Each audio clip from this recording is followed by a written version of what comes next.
Hello my dear teachers, welcome to handbook academy. So my dear teacher, ఈ క్లాస్లో మనం geometry క్లాసెస్ను start చేస్తున్నాం.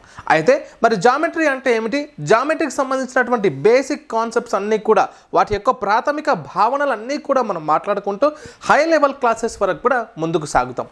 So అయితే మరి ఇక్కడ చూడండి, ఫస్ట్ రేఖాగణితము, తెలుగులో ఏమంటాం సార్ దీన్ని? రేఖాగణితము అంటాము, లేదా జ్యామితి అని కూడా అని చెప్పవచ్చు. అయితే మనకు ఇంగ్లీష్లో దీన్ని ఏమంటాం సార్ అంటే జామెట్రీ అని అంటామండి. ఇంగ్లీష్లో జామెట్రీ అని అంటాం. ఈ జామెట్రీ అనేటటువంటి ఇంగ్లీష్ పదము, జామెట్రీ అనేటటువంటి ఇంగ్లీష్ వర్డ్ అనేటటువంటి పదము మనకు గ్రీకు భాషలో అయినటువంటి జియో మరియు మెట్రియాన్ అనేటటువంటి పదాల కలయిక ద్వారా వచ్చినటువంటిది జామెట్రీ. అయితే ఇక్కడ జియో అంటే అర్థం ఏంటి సార్ అంటే తెలుగులో భూమి అని అర్థము. మెట్రియాన్ అంటే అర్థం ఏంటి సార్ అంటే కొలతలు అని అర్థము. అంటే భూమిని కొలవడమే జామెట్రీ అని అర్థం. అంటే ఎలా అంటే ఇప్పుడు చూడండి, కొన్ని భూములను కలిసేటప్పుడు లెంత్ ఎలా ఉంది. ఇప్పుడు ఫర్ ఎగ్జాంపుల్ ఒక దీర్ఘ చతురస్రాకారంలో ఉన్నటువంటి ఒక భూమి ఉంది. వీటి పొడవులన్నింటినీ కలుపుతూ చెప్పినటువంటి పొడవును ఏమంటాం సార్ అంటే చుట్టుకొలత అంటాము. ఓకేనా? అది ఆక్రమించినటువంటి ప్రదేశం ఎంత సార్ అంటే దాన్ని వైశాల్యము అంటాం, ఏరియా అంటాం, పెరిమీటర్స్ అండ్ ఏరియా అని చెప్తాం. ఓకేనా? సో అలా భూమిని అధ్యయనం చేసేటటువంటి భూమి కొలతలపై ఆధారపడేటువంటి అంశం ఏంటి సార్ అంటే జామెట్రీ. మరి ఈ భూమిని కొలవడం అనేటటువంటి కాన్సెప్ట్ గురించి చెప్పినటువంటి వ్యక్తి ఎవరు సార్ అంటే మరి ఈజిప్ట్కు చెందినటువంటి ఈజిప్ట్ దేశం నుంచి అలెగ్జాండ్రియా అనే ప్రాంతం నుంచి వచ్చినటువంటి యూక్లిడ్ అనేటటువంటి గణిత శాస్త్రవేత్త. ఈయనను ఫాదర్ ఆఫ్ జామెట్రీ అని చెప్పొచ్చు. రేఖా గణితం యొక్క పితామహుడు ఎవరయ్యా అంటే యూక్లిడ్ అని చెప్తాం. ద ఎలిమెంట్స్ అనేటటువంటి పుస్తకం రాసి అందులో నుంచి 13 విభాగాలుగా మనం పెట్టడం జరిగింది. సో ఎలిమెంట్స్ అనే పుస్తక గ్రంథ రచయిత కూడా ఎవరు సార్ అంటే యూక్లిడ్ అని చెప్పాలి మై డియర్ టీచర్స్. ఓకేనా? ఆ తర్వాత ఓకే, మరి ఈ జామెట్రీకి సంబంధించి మనం ఇంకో మాట ఏం మాట్లాడుకుంటాం సార్ అంటే మరి జామెట్రీలో కొన్ని అనిర్వచిత పదాలు ఉంటాయి, కొన్ని నిర్వచిత పదాలు ఉంటాయి. ఆ అనిర్వచిత పదాలేవి, నిర్వచిత పదాలేవి, వాటి సహాయంతో బిందువు దగ్గర నుంచి ఇంకా మొదలు పెట్టడం ప్రారంభమవుతుంది. ఒక్కసారి చూడండి సార్, అనిర్వచిత పదాలు అంటే అంతరాలము, సమతలము, బిందువు, రేఖ అనేటటువంటివి అనిర్వచిత పదాలు. అంటే నిర్వచించడానికి వీలు లేనటువంటి అంశాలు. దీన్ని మనం దాని భావనను అర్థం చేసుకోవాలి తప్ప దానికి నిర్వచనాలు ఉండవు. ఆ తర్వాత నిర్వచిత పదాలు అంటే అనిర్వచిత పదాలను ఉపయోగించుకుంటూ నిర్వచించడానికి వీలైనటువంటి పదాలను నిర్వచిత పదాలు అని చెప్తాం. ఒకటి కిరణము, రేఖాఖండము, కోణము, త్రిభుజము, చతురస్రము, దీర్ఘచతురస్రం మొదలైనటువంటివన్నీ కూడా నిర్వచిత పదాలుగా చెప్పవచ్చు. దానికి డెఫినేషన్స్ ఉంటాయి. డెఫినేషన్ దేనికి లేదు సార్ అంటే అంతరాలంకి లేదు, సమతలానికి లేదు, బిందువుకి లేదు, రేఖ లేదు. మరి ఒక్కొక్క అంశం గురించి నీట్గా మాట్లాడుకుంటూ దానికి సంబంధించినటువంటి ఫుల్ డీటెయిల్స్ అనేది ఈ క్లాస్లో ప్రాథమిక జ్యామితీయ భావనలు అనేటటువంటి టాపిక్లో భాగంగా వీటి గురించి డిస్కస్ చేద్దాం. సో దీనికి నెక్స్ట్ బిందువు గురించి ఫస్ట్ మాట్లాడతాను సార్ నేను. సార్ బిందువు అంటే ఏమిటి? చూడండి, బిందువుకి ఒక నిర్వచనం అంటూ ఏమీ లేదండి. సో బిందువు అనగా ఏదైనా ఒక ప్లేన్ ప్లేస్ అనుకుందాం. ఇక్కడ చూడండి, ప్లేన్ అంటే పొడవు అంటే పైకి కిందికి మరి ఈ సైడ్స్ 4 వైపులా విస్తరించి ఉన్నటువంటి ఒక ప్రాంతాన్ని మనం సమతలంగా చెప్పుకుంటాం. మళ్ళీ మాట్లాడతాను సార్ నేను సమతలం గురించి. అయితే అందులో ఒక డాట్, ఒక చుక్క, ఒక బోర్డు పైన ఒక చుక్క, లేదా పెన్సిల్ సహాయంతో నోట్బుక్ పైన పెట్టినటువంటి ఒక చుక్క. ఓకే, ఆ తర్వాత ఒక పాయింట్గా చెప్తాం, దాన్ని ఇంగ్లీష్లో పాయింట్ అని చెప్తాం. దాన్ని మనం ఏమని చెప్తున్నాం సార్ అంటే గణిత పరిభాషలో తెలుగులో అయితే బిందువు అని చెప్తాం, ఇంగ్లీష్లో అయితే దాన్ని పాయింట్ అని చెప్తామండి. పాయింట్ అని చెప్తాం. First point. ఈ పాయింట్ని మనం ఎలా చెప్తాం సార్ అంటే ఇంగ్లీష్ క్యాపిటల్ లెటర్స్తో సూచిస్తామండి. దానికంటూ ఒక పేరు ఉండాలి కదా సార్. ఇది క్యాపిటల్ ఏ అంటే పాయింట్ ఏ అని అర్థము, పాయింట్ ఏ అని చదువుతాము. Point B, point C, point D, point Z అన్నీ కూడా క్యాపిటల్ లెటర్, ఇంగ్లీష్ ఆంగ్ల పెద్ద అక్షరాల చేత అని చెప్పొచ్చు. ఆంగ్ల పెద్ద అక్షరాలతో వీటిని సూచిస్తాము. సాధారణంగా ఈ బిందువులను ఎక్కడ ఉపయోగిస్తాం సార్ అంటే సోషల్ స్టడీస్లో మ్యాప్ పాయింటింగ్ చెప్పేటప్పుడు మనకు ఒక బిందువు, ఒక భారతదేశ పటం ఉంది, అందులో తెలంగాణ మ్యాప్ ఎక్కడుంది అంటే దాని తెలంగాణ యొక్క రాజధాని హైదరాబాద్ అని పాయింట్, ఇలా పాయింట్ పెట్టి ఇది హైదరాబాద్ అని చెప్పొచ్చు, పాయింట్ పెట్టి ఇది ఆంధ్రప్రదేశ్ అని చెప్పొచ్చు, ఇది అమరావతి అని చెప్పవచ్చు. Yes or no my dear teachers. అలా ఈ ఢిల్లీ అని చూపించేటప్పుడు భారతదేశ పటంలో ఎక్కడ ఉంది అని పాయింట్ అంటే బిందువులు సోషల్ స్టడీస్లో భాగంగా చూపిస్తాం. అంటే బిందువు యొక్క భావన మీకు అర్థం కావడం కోసం చెప్తున్నాను. సో అలా బిందువులను మనం ఉపయోగిస్తాం. అయితే ఇంకో విషయం ఏంటంటే మరి బిందువుకు ఏదైనా కొలత ఉందా అంటే దీనికి ఎటువంటి కొలతలు లేవు సార్, దీనికి మితులు లేవు సార్. కొలతలు అన్నా మితులు అన్నా ఒకటే. దీనికి ఎటువంటి కొలతలు లేవు, ఎటువంటి మితులు లేవు, ఎటువంటి మెజర్మెంట్స్ లేవు. ఓకేనా. దీనికి ఎత్తు కానీ లోతు కానీ పొడవు కానీ వెడల్పు కానీ, ఓకేనా, వెడల్పు కానీ అండ్ పొడవు వెడల్పు కానీ వ్యాసార్థము కానీ ఎటువంటిది ఉండదు. అందుకే ఒక చైనాకు సంబంధించినటువంటి తత్వవేత్త బిందువుకు సంబంధించి ఒక నిర్వచనం ఏమిస్తున్నారు సార్ అంటే ఇక్కడ చాలా జాగ్రత్తగా వినాలి. ఇప్పుడు చూడండి, ఇది ఒక రేఖ అనుకుందాం సార్, ఇది ఒక రేఖ. ఓకే, ఇది ఒక రేఖ. ఓకే, దీన్ని అవిచ్ఛిన్నంగా విభజించుకుంటూ అంటే ఇలా కట్ చేస్తూ అలా వచ్చిన తర్వాత విభజించడానికి వీలు లేని అవిభాజ్యము అంటే విభజించడానికి వీలు లేకుండా ఉన్నటువంటి ఏదైతే మిగిలి ఉంటుందో ఆ అంశాన్ని ఏమని చెప్పొచ్చు సార్ అంటే బిందువు అని చెప్తారు. ఆ చెప్పినటువంటి శాస్త్రవేత్త పేరేంటి సార్ అంటే మోజీ లేదా మోహి అని కూడా అంటారు. ఈయన చైనాకు సంబంధించినటువంటి గణిత తత్వవేత్తగా చెప్తాం. ఇది బిందువు యొక్క నిర్వచనం. ఏం మాట్లాడుకున్నాం సార్? బిందువు అంటే ఒక చుక్క, ఒక కాపీలో పెట్టేటువంటి చుక్క, దాన్ని క్యాపిటల్ లెటర్స్తో సూచిస్తాం. దానికి పొడవు కానీ వెడల్పు కానీ ఎత్తు కానీ లోతు కానీ వ్యాసార్థం కానీ ఏది ఉండదు. దాన్ని 0 డైమెన్షనల్ అని చెప్పాలి. ఏమని చెప్తాం? 0D అంటే ఎటువంటి కొలతలు లేనటువంటిది అని చెప్తాం. దీన్ని చైనాకు సంబంధించినటువంటి గణిత తత్వవేత్త మోహి అనేటటువంటి పేరుతో పిలువబడే ఈ తత్వవేత్త ఏమని చెప్పాడు? ఒక రేఖను అవిచ్ఛిన్నంగా విభజించుకుంటూ పోతే విభజించడానికి వీలు లేనటువంటి అవిభాజ్య భాగాన్ని మనం బిందువు అంటామని చెప్పేసి నిర్వచించడం జరిగింది. ఇది బిందువుకు సంబంధించినటువంటి అంశం. సో బిందువు అంటే మీకు క్లారిటీ వచ్చింది. ఆ తర్వాత మై డియర్ టీచర్ రేఖ, దీన్ని సరళ రేఖ అని కూడా చెప్పవచ్చు. దీన్నే ఇంగ్లీష్లో అయితే లైన్ అని చెప్తాం, లేదా స్ట్రైట్ లైన్ అని కూడా చెప్పవచ్చు. అయితే ఇక్కడ ఈ స్ట్రైట్ లైన్ అనేటటువంటి చూడండి, ఇక్కడ ఒక పాయింట్ ఏ, ఇక్కడ పాయింట్ బి అంటే 2 బిందువులు ఉన్నప్పుడు ఒక రేఖను ఇలా గీయగలుగుతాం. 2 బిందువులు ఉన్నప్పుడు ఇలా ఒక రేఖను మనం గీయగలిగాం. ఈ రేఖ ఏదైతే ఉందో ఈ రేఖలో చూడండి, రుజుమార్గంలో ఇరువైపులా కూడా విస్తరించి అనంత దూరాలకు విస్తరించబడినటువంటి ఈ రేఖను రేఖ అంటాం, సరళ రేఖ అంటాం. అయితే దీనికి 1 డైమెన్షనల్ అని చెప్పొచ్చు. అంటే ఒకే కొలత కలిగినటువంటిది. ఆ కొలత ఏది సార్ అంటే దీనికి పొడవు మాత్రమే ఉంటుంది, వెడల్పు ఉండదు, మందము ఉండదు, ఎత్తు ఉండదు, ఏది ఉండదు. జస్ట్ పొడవు మాత్రమే ఉంటుంది. ఇది 1 డైమెన్షనల్ ఫిగర్ అని చెప్పవచ్చు. ఇది ఒక రేఖ, ఒక సరళ రేఖ. ఓకేనా మై డియర్ టీచర్స్. అయితే మరి ఈ సరళ రేఖకు సంబంధించినటువంటి కాన్సెప్ట్ చాలా మంచిగా మాట్లాడుకోవచ్చు. మరి ఇక్కడ ఈ సరళ రేఖలో ఎన్ని బిందువులు ఉన్నాయి సార్ అని మీకు డౌట్ వస్తే, ఈ సరళ రేఖలో చూడండి, ఇక్కడొక బిందువు ఉంటుంది, ఇక్కడొక బిందువు ఉంటుంది. ఇక అనంతమైనటువంటి బిందువుల సముదాయాన్నే సరళ రేఖ అని కూడా చెప్పవచ్చు. ఎందుకంటే ఇప్పుడు ఒక పాయింట్ ఉంది, ఇదొక పాయింట్ ఉంది, ఇలా పాయింట్స్ చాలా ఉన్నాయి. ఆ పాయింట్స్ అన్నీ కలపొచ్చు, ఇంకా పాయింట్స్ మధ్యలో ఉంటాయి. అలా అనంతమైనటువంటి బిందువుల సముదాయాన్నే సరళ రేఖగా చెప్పవచ్చు. అయితే మరి ఆ బిందువులు ఏవైతే ఆ ఒకే రేఖ పైన ఉన్నాయో ఆ బిందువులను ఏమంటాం సార్ అంటే మనం సరేఖీయ బిందువులు అంటాం. ఏమనాలి? ఆ బిందువులను ఏమనాలి? ఒక అనంతమైనటువంటి బిందువులు ఉన్నాయనుకుందాం. ఇక్కడ ఏ, బి, సి, డి, ఈ, F, G, H, I, J, K, L ఇలా చాలా ఉన్నాయి. ఈ అన్ని బిందువులను కలిపి ఏమనాలి సార్ అంటే సరేఖీయ బిందువులు అనాలి. ఏమనాలి? సరేఖీయ బిందువులు.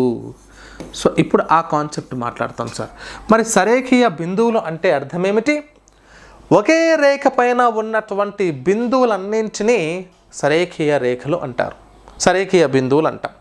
మరి ఒకే రేఖ పైన లేనటువంటి బిందువులు అంటే ఇలా ఉంటాయి, వాటిని ఏమంటాం సార్ అంటే ఇది ఒకే రేఖ పైన ఉండవు, ఇక్కడ ఒక రేఖ ఉంది, ఇక్కడ ఒక రేఖ ఉంది, ఇక్కడ ఒక రేఖ, దాన్ని ఏమంటాం అంటే సరేఖీయాలు కాని బిందువులుగా చెప్తాం.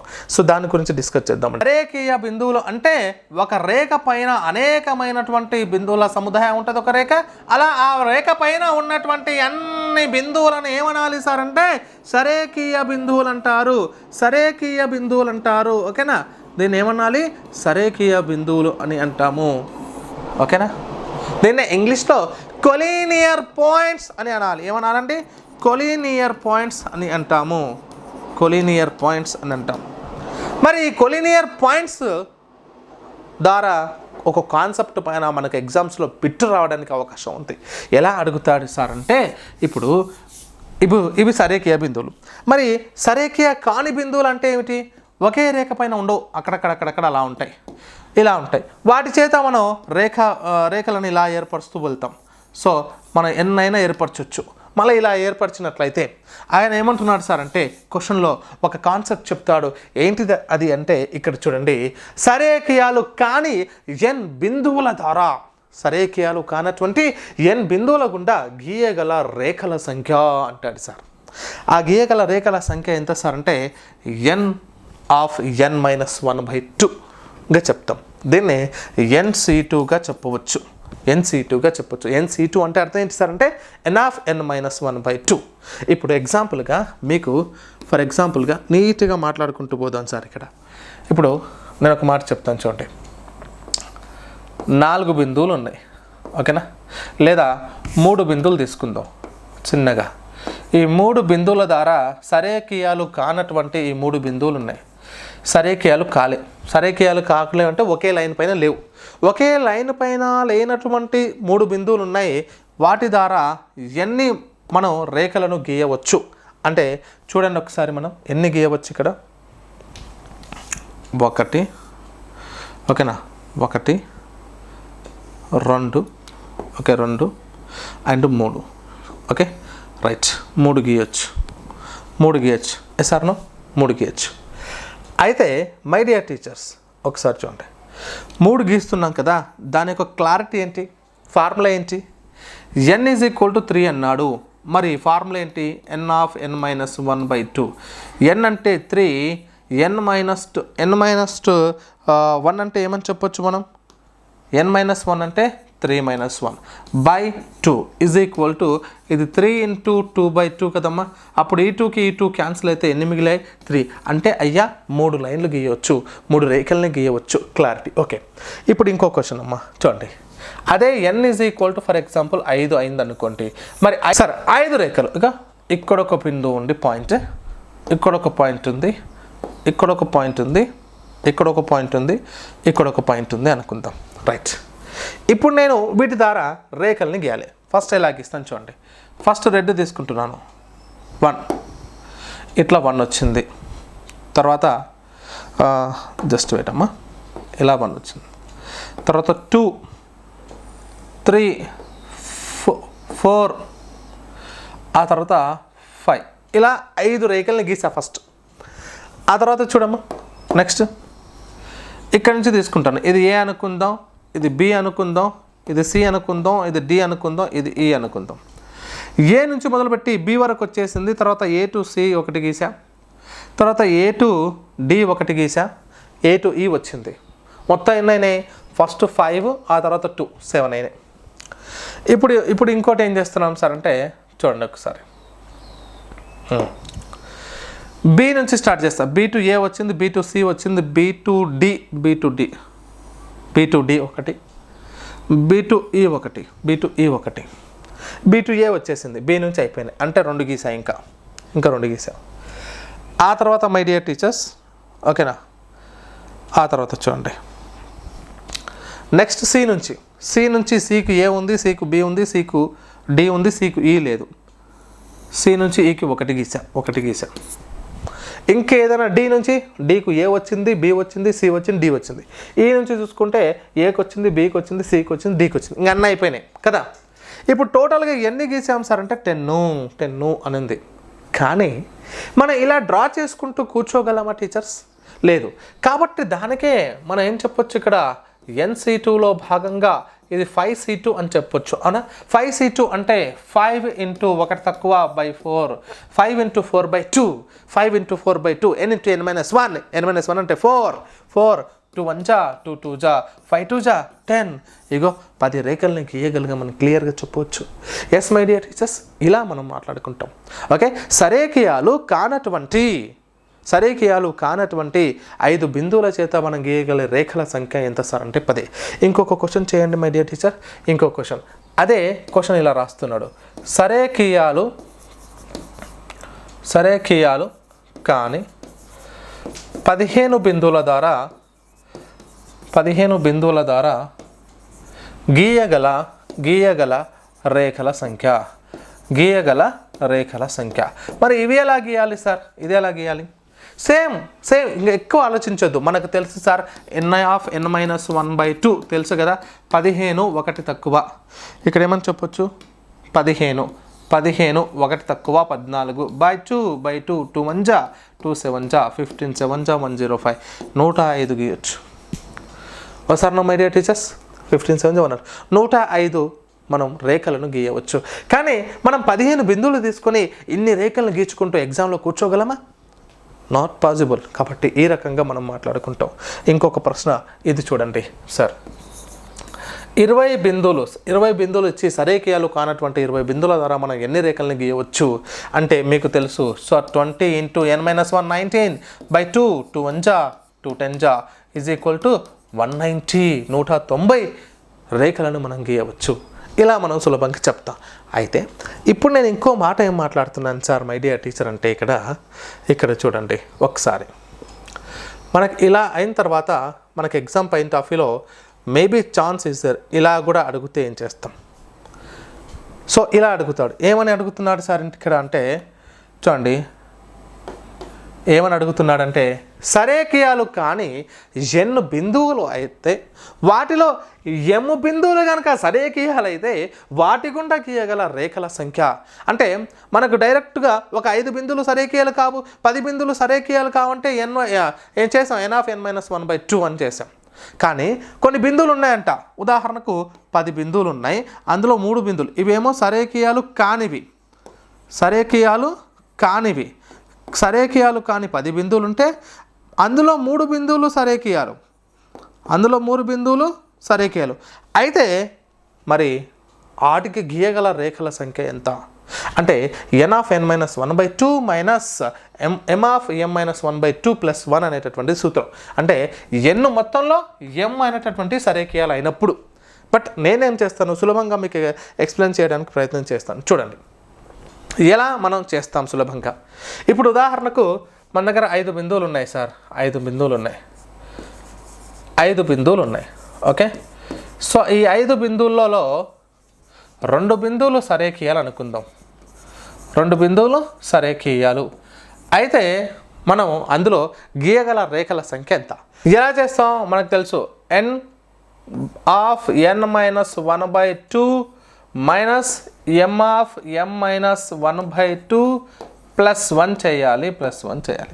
చూడండి ఇప్పుడు ఇక్కడ 5C2 మైనస్ 2C2 ప్లస్ 1 అంటే ఇక్కడ ఏం చెప్పొచ్చు, 5C2 అంటే 5 ఇంటూ 4/2 మైనస్ 2 ఇంటూ 1/2 ప్లస్ 1 అయినా 2C2 అంటే డైరెక్ట్ 1 అని కూడా చెప్పొచ్చు.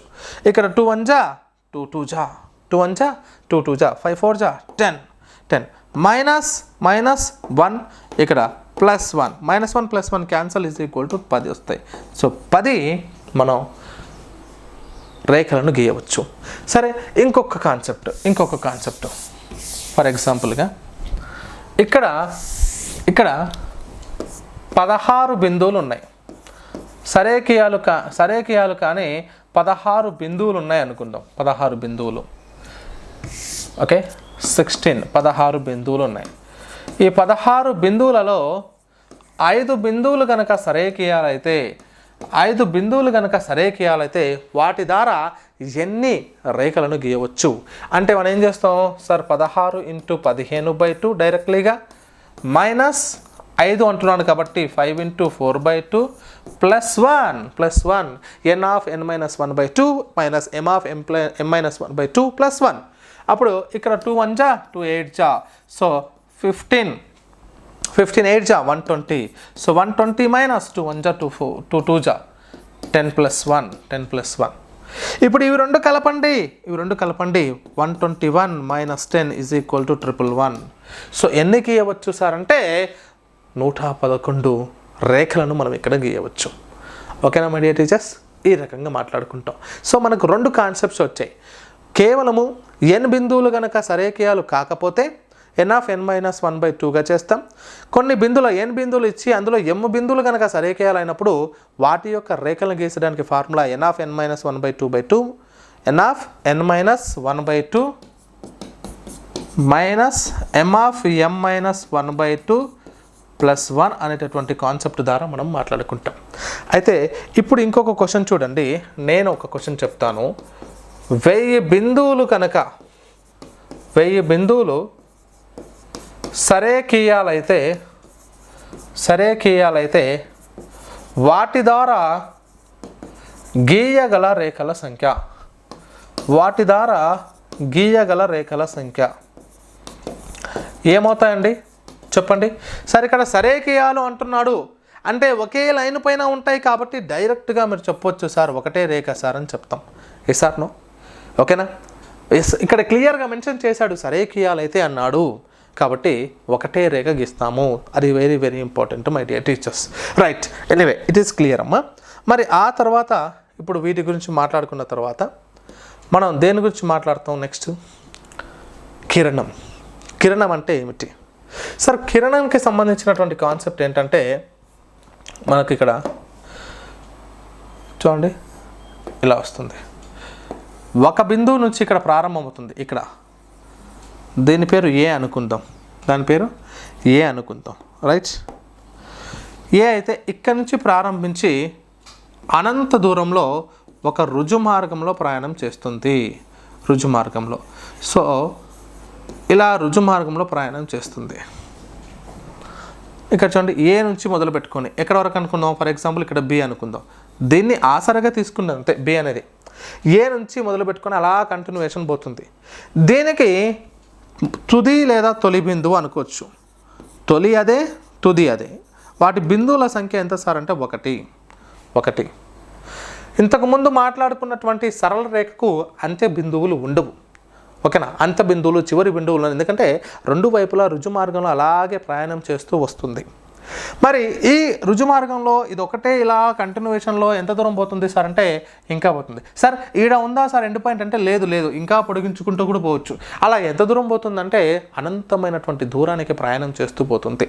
అయితే ఇది ఒక బిందువు మాత్రం ఇక్కడ ఉంటుందని చెప్పొచ్చు ఓకే ఇది కిరణానికి సంబంధించినటువంటి కాన్సెప్ట్ రుజుమార్గంలో ఎగ్జాంపుల్గా ఏం చెప్తాం మనం టెక్స్ట్ బుక్లో బ్యాటరీ ఉంది కదండి బ్యాటరీ మనం ఆన్ చేసినప్పుడు ఇక్కడ నుంచి మొదలు పెట్టుకొని అనంత దూరం వరకు ముందుకు సాగుతూ పోతుంది సో దాన్ని ఏమని చెప్పొచ్చు సార్ అంటే ఎగ్జాంపుల్గా తీసుకోవచ్చు రైట్ ఇది మనం కిరణానికి సంబంధించినటువంటి కాన్సెప్ట్ ఇందులో ఇంకోటి ఏమని చెప్పొచ్చు సార్ అంటే కిరణంలో మనం దీన్ని షార్ట్కట్గా ఇలా చూపవచ్చు దాని అర్థం ఏంటి సార్ అంటే ఇది కిరణం అనే అర్థం అవుతుంది ఏబి కిరణము అని అర్థం మరి ఇది మై డియర్ టీచర్స్ మరి బిఏ అనేటటువంటి కిరణం అని చెప్పవచ్చా అంటే ఇది నాట్ ఈక్వల్ అవుతుంది సార్ ఏబి అనే కిరణం బిఏ కిరణం అంటే అది రెండు కూడా సమానం కావు అది కరెక్ట్ కాదు రైట్ ఇది కిరణంకి సంబంధించి నెక్స్ట్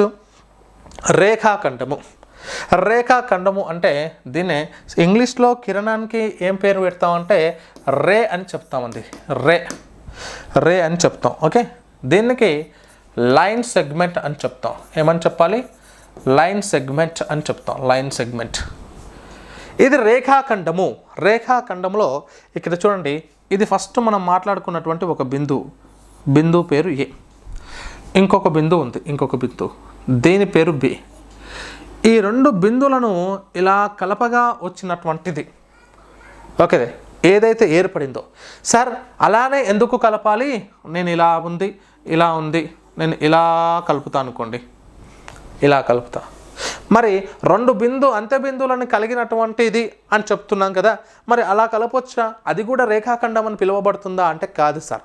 ఎందుకే ఏమంటాడంటే ఇది ఒక స్ట్రేట్ లైన్గా ఫామ్ కావాలి, ఒక స్ట్రేట్గా ఫామ్ కావాలి, ఒక రుజు మార్గంలో ప్రయాణం చేయాలి. రుజు మార్గం అనేది తప్పనిసరిగా ఉండాలి. ఇలా ఉంటుంది. ఇక్కడ నుంచి ఇలా కరెక్ట్గా రుజు మార్గంలో ఆ రెండింటి మధ్య స్ట్రేట్గా ఫాలో అప్ చేస్తూ ఉంటే దాన్ని మనం ఏమని చెప్పొచ్చు సార్ అంటే రేఖాఖండముగా చెప్పొచ్చు. అయితే మరి ఇంతకుముందు మాట్లాడుకున్నటువంటి ఈ కిరణం కావచ్చు, మరియు ఇప్పుడు మాట్లాడుకుంటున్నటువంటి రేఖాఖండం కావచ్చు, ఇవి కూడా 1 డైమెన్షనల్ ఫిగర్సే. ఒకటే కొలత ఉంటుంది, అది పొడవు మాత్రమే. మనం కొంచెం చాలా నీట్గా ఇలా రాసేసుకుంటాం అంతే. సో మనం కనబడాలి కాబట్టి పెన్ థిక్నెస్ పెంచాము, అలా అయినంత మాత్రాన దానికి వెడల్పు కానీ ఇంకోటి కానీ ఉండడం అనేది లేదు. దానికి కూడా సింగిల్ డైమెన్షన్, అది కూడా పొడవు మాత్రమే ఉంటుంది. ఒక బిందువుకు ఎటువంటి కొలతలు ఉండవు. రేఖా కిరణం కావచ్చు, రేఖాఖండం కావచ్చు, సరళ రేఖ కావచ్చు, ఇది కేవలం 1 డైమెన్షనల్ ఫిగర్స్ మాత్రమే అన్న విషయాన్ని గుర్తుపెట్టుకోవాలి. అయితే ఇక్కడ ఇంకో విషయం ఏంటంటే దీని యొక్క అంత్య బిందువుల సంఖ్య సో చిట్ట చివరిగా ఉన్నటువంటి బిందువుల సంఖ్య ఎంత సార్ అంటే 2 అని చెప్పాలి. అయితే ఇంకో విషయం ఏంటంటే మరి అంత్య బిందువుల సంఖ్య 2, మరి దాని లోపల ఉన్నటువంటి బిందువుల సంఖ్య ఎంత అంటే అనంతము. అంటే రేఖాఖండంలో లోపల ఉండేటటువంటి బిందువులు అన్ని బిందువులు ఉంటాయి, కానీ దీనికి ఎండ్ పాయింట్ ఉంటుంది. ఓకేనా? అది అంత్య బిందువుల సంఖ్య ఎంత అంటే 2గా చెప్పవచ్చు. అయితే ఇంకో విషయం ఏంటంటే ఇది మెజూరబుల్, ఇది కొలవవచ్చు. దీన్ని కొలవవచ్చు, ఎంత ఉంది అని కొలవవచ్చు. ఇది ఎంత సెంటీమీటర్లు ఉన్నాయి, ఎన్ని సెంటీమీటర్లు ఉన్నాయి అని చెప్పేసి మనం కొలవవచ్చు. ఇది కొలవదగ్గది. ఓకేనా? దీన్ని మెజర్ చేయవచ్చు అని చెప్పొచ్చు. అయితే మరి ఈ మెజర్ చేయొచ్చు అనేటటువంటి కాన్సెప్ట్ బేస్ చేసుకొని మనం ఒక మాట మాట్లాడుకోవచ్చు. ఏంది సార్ అదంటే, సరే ఇది ఇప్పుడు ఒక రేఖాఖండం ఉంది సార్. ఓకేనా? ఇప్పుడు ఒక రేఖాఖండం ఇలా ఉంది. సో ఇది ఒక రేఖాఖండం, దీని పేరు ఏ అనుకున్నాం, దీని పేరు బి అనుకున్నాం. దీన్ని కొలవడానికి మనం రెండింటిని ఉపయోగించవచ్చు. ఒకటి స్కేల్ కొలబద్దను ఉపయోగించవచ్చు, 2 విభాగినిని ఉపయోగించవచ్చు. మరి ఈ రెండిట్లో దేన్ని ఎక్కువగా వాడచ్చు? అక్యురసీగా, పర్ఫెక్ట్గా ఆ రేఖాఖండం యొక్క కొలతను మనం చెప్పడానికి ఉపయోగించేటటువంటి ఏది సార్? ఖచ్చితమైనటువంటి కొలత దేని ద్వారా చెప్పొచ్చు? ఖచ్చితంగా కొలుస్తుంది అని దేని ద్వారా చెప్పొచ్చు సార్ అంటే అందరూ స్కేల్ అనుకుంటాము, కానీ విభాగిని ద్వారా చెప్పవచ్చు. ఓకేనా? సో మీ అందరికీ తెలుసు విభాగిని యొక్క ఎలా ఉంటుందో. ఓకేనా? రైట్, ఒక్క నిమిషం అండి, నేను చూపిస్తాను. ఓకేనా? సో విభాగిని ద్వారా మనం ఖచ్చితంగా మనం చెప్పవచ్చు. అయితే మై డియర్ టీచర్ ఇక్కడ ఏం చెప్తున్నాం సార్ అంటే మరి స్కేలు, ఇది విభాగిని, ఈ రెండింటిలో ఏది ఈ రేఖాఖండాన్ని ఖచ్చితంగా పూర్తి సంపూర్ణమైనటువంటి కరెక్ట్ కొలతగా కొలవగలిగేది ఏది సార్ అంటే మనం ఇది చెప్తాం. అయితే మరి ఈ స్కేల్ ద్వారా కనుక కొలిచినప్పుడు మనం ఇటు నుంచి చూడడం కానీ ఉన్నప్పుడు కొంచెం దోషం అనేది ఏర్పడుతుంది. కాబట్టి ఆ దోషాన్ని చెప్పొచ్చు సార్ అంటే పారాలాక్స్ దోషం అని చెప్పొచ్చు. అక్కడ మనకు దృష్టి దోషం అనేటటువంటిది ఏర్పడుతుంది. దాన్ని ఏమని చెప్పొచ్చు సార్ అంటే పారాలాక్స్ దోషం అని చెప్పవచ్చు మై డియర్ టీచర్స్. ఓకేనా? సో ఇలా మన రేఖాఖండానికి సంబంధించి మాట్లాడుకున్నాం. అయితే ఏమేమి మాట్లాడుకున్నాం అనేది ఒక్కసారి మనం గుర్తు చేసుకుంటే ఫస్ట్ బిందువుకు సంబంధించి మాట్లాడుకున్నాం. బిందువుకు ఎటువంటి కొలతలు ఉండవు. బిందువులు అంటే 0 డైమెన్షనల్ ఫిగర్ అని చెప్పొచ్చు. ఆ తర్వాత రేఖకు సంబంధించి కానీ, కిరణము కానీ, ఆ తర్వాత మరి సరళ రేఖ కావచ్చు. ఓకేనా?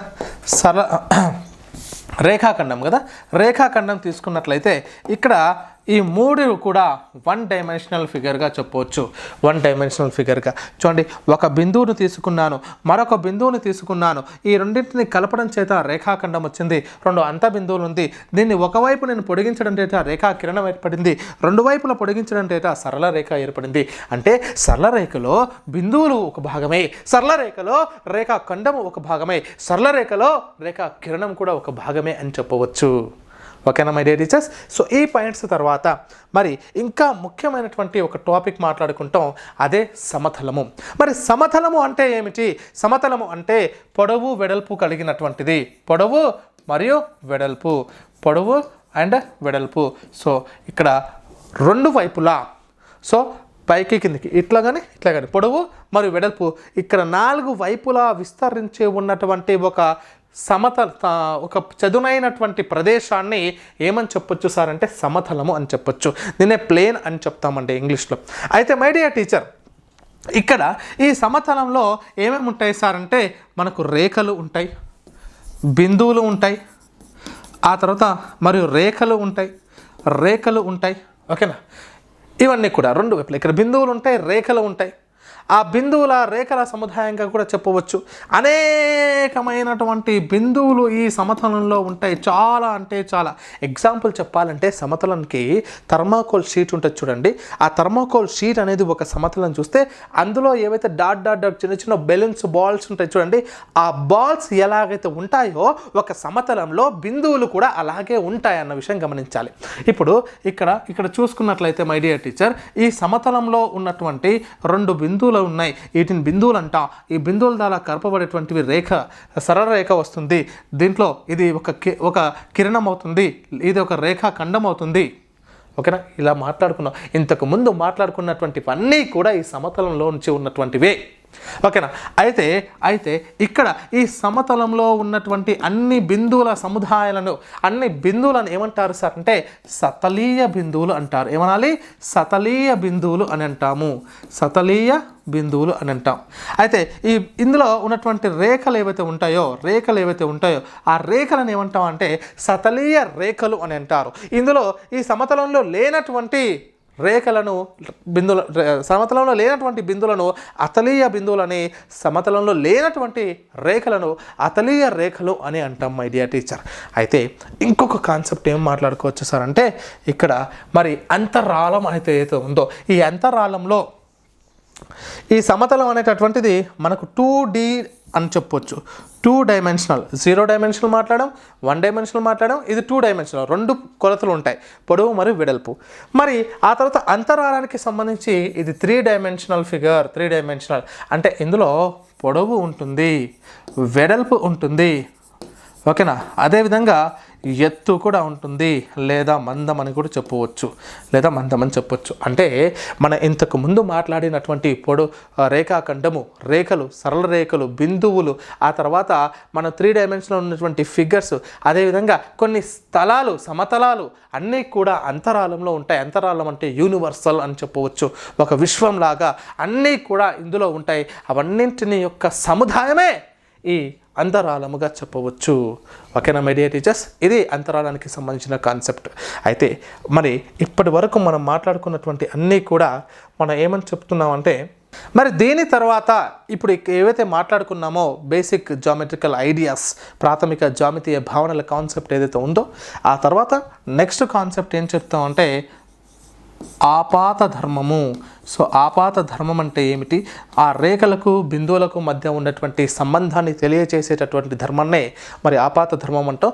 దానికి సంబంధించినటువంటి బేసిక్ కాన్సెప్ట్ ఏంటి, ఆ తర్వాత వక్రం అంటే ఏమిటి, వాటికి సంబంధించిన పూర్తి కాన్సెప్ట్ నెక్స్ట్ క్లాస్లో డిస్కస్ చేద్దాం.